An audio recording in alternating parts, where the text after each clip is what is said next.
5 волшебных рецептов от кашля. Первое. Капустный лист ошпарить и сразу же смазать смесью меда и соли 1 к 1. Горячим приложить к груди или на спину, но не на область сердца. Сверху прикрыть полиэтиленом и хорошенько укутать больного. Через некоторое время лист можно убрать, вся смесь впитается в кожу и окажет свое волшебное действие. Второе. Вареные печеные груши – прекрасное средство при сильном кашле и удушье.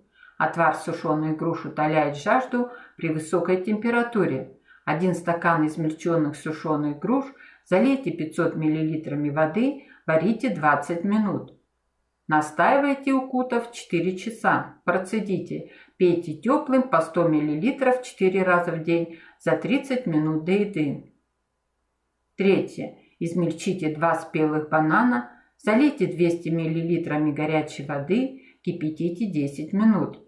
Процедите, добавьте мед, пейте в теплом виде. Четвертое. От детского кашля избавит такая смесь. Натрите на мелкой терке 1 яблоко, 1 луковицу и 1 морковь, приблизительно одинакового веса.